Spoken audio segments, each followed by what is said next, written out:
What's going on, you guys? Welcome back to the channel. Thank you for watching, and today I'm going to go over a little tool that just arrived in the mail for me. So we're going to go over this product and just show you how it works. Really brief, nice tool to have, and it goes along with doing chain adjustments. So this is the product right here. This is the Motion Pro chain alignment tool. So what this does basically is, I've already taken my chain guard off on the KTM Duke 390. You're going to have to take your chain guard off in order to use this thing because it's way in the way. This huge thing over here. So just to go over that real briefly, how to get that off. So there's going to be a little bolt right here. There's going to be a bolt right here. There's also going to be a nut attached to this little stalk right here. And then back here, if you look right there, is actually how this rear fender bolts in. So there's going to be two little 8mm bolts that sit inside these little cups right here. You're going to have to take those out as well. It's pretty much all 8mm, except for the Allen heads that are on these screws right here that go. This one goes right here, and the longer one goes in the front position right here.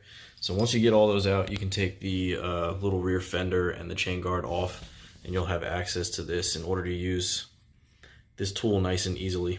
So in order to use this thing, all you do is you set it up here at a fairly flat position on your chain, and you want it on the sprocket here, because what you're going to do is you're going to tighten this little knob down, and that's going to come in and grab the side of the sprocket right there, and it's kind of clipped on the other side to grab the other end.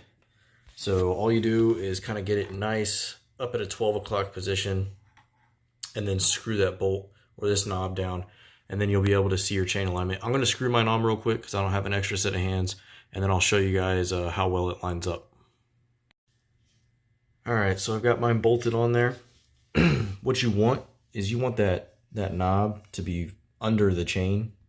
If you can see right there, you want that to be under the chain, so that way you don't have any issues with this being cocked.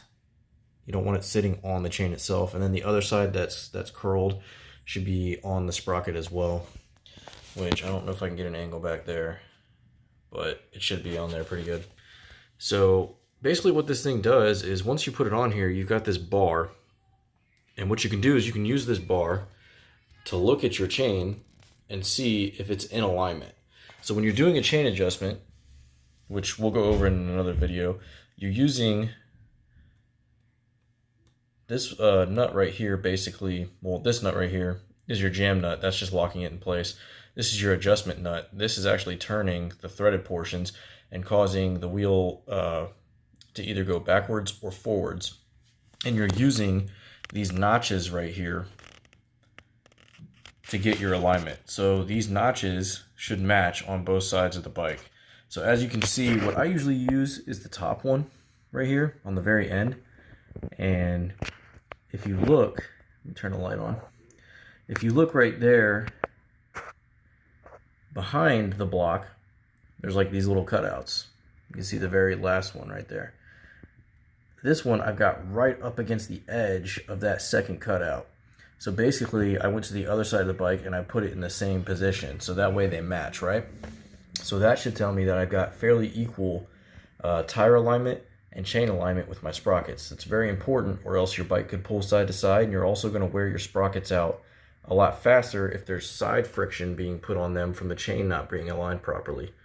So what this tool does is allows you to do chain adjustments and get them done more accurately, because it'll show you by using that rod that everything is fairly in line. Now, not only can I look at it from the top, but I can look at it from behind. And if I look right here and look dead down the center of this thing, let me get the camera to focus in the right area. If I look down the dead center of this thing, it's fairly straight. Like it's pointing directly down. It's up against the side of the links right here, but it's pointing directly straight all the way through. So good on KTM that these things are fairly accurate. Now, not every bike's going to be the same, So grabbing one of these tools is still going to help you out in the long run, because that way you'll have 100% accuracy, and you'll know for a fact that your chain is aligned properly after you've gotten your chain tension down properly, which we can go over that real quick. To check the chain tension, if you look on your chain guard right here, this little area right here is telling you that there should be 5 to 7 millimeters gap between the chain and your swing arm. And it's telling you the specific point of the swing arm, which is this portion right here. And I'll show you that on camera real quick. It's this area right here. This is where it wants you to touch.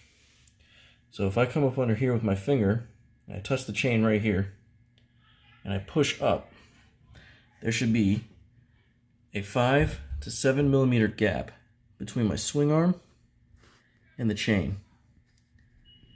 Now, when you're doing this, it's advised that the bike be sitting upright or that the bike be on a rear paddock stand.